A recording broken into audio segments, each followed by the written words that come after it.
తన తండ్రిని ఇన్స్పిరేషన్ గా తీసుకుని కానిస్టేబుల్ అయిన త్రిమూర్తులు తన డ్యూటీని సక్రమంగా చేయడం వల్ల ట్రాన్స్ఫర్లలో హాఫ్ సెంచరీ పూర్తి చేస్తాడు. అన్ని ఊర్లు తిరిగి ఫైనల్ గా వాళ్ళ నాన్న పనిచేసిన స్టేషన్ కే వచ్చి పడతాడు గాని ప్రెసెంట్ ఆ స్టేషన్ పాడుబడిపోయి అక్కడ వేరే పోలీసులు ఎవరిని కూడా అపాయింట్ చేయకపోవడంతో ఆ స్టేషన్ ఖాళీగా పడి ఉంటది.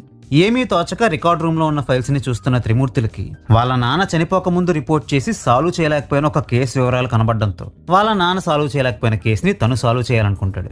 ఇంతకీ ఆ కేసు ఏంటి, ఆ కేసులో ఇన్వాల్వ్ అయ్యింది ఎవరు, ఫైనల్ గా త్రిమూర్తులు తను అనుకున్నది సాధించగలిగాడా లేదా అన్నది రిమైనింగ్ స్టోరీ. ఐడియాగా వినడానికి ఈ పాయింట్ నాకు ఇంట్రెస్టింగ్ గానే అనిపించింది, కానీ ఆ ఐడియాని డెవలప్ చేసిన తీరు అండ్ ఎగ్జిక్యూట్ చేసిన విధానం మాత్రం చాలా సిల్లీగా అవుట్డేటెడ్ గా అనిపించింది.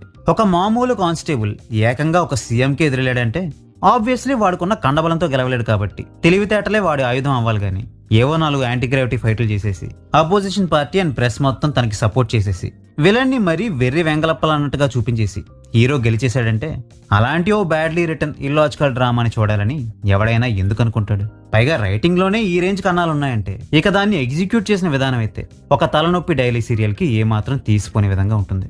మాక్సిమం ఒక గంటన్నరలో అవగొట్టేయాల్సిన స్టోరీలో fights, comedy scenes, item songs ని పెట్టి ఒక 2.5 గంటల వరకు సాగదీస్తే ఆ ల్యాగ్ ని చూసేంత ఓపిక ఎవడుకుంటుంది? పోని ఆ ఎక్స్ట్రా డెకరేషన్స్ అయినా బాగున్నాయా అంటే ఆ కామెడీ సీన్లేమో 80s కాలం నాటి కామెడీ సీన్ల కంటే అవుట్డేటెడ్ గా ఉంటాయి. ఫైట్స్ ఇందాక చెప్పినట్టే కొంచెం కూడా రియలిస్టిక్ గా ఉండవు. ఇక సాంగ్స్ అండ్ ఎస్పెషల్లీ ఆ బ్యాక్గ్రౌండ్ స్కోర్ కి అయితే ఓ పెద్ద నమస్కారం.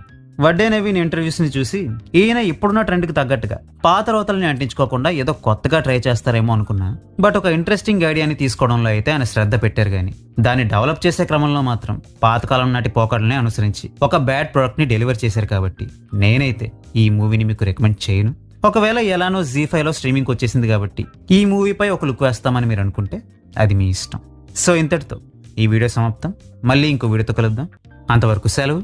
టాటా బాయ్.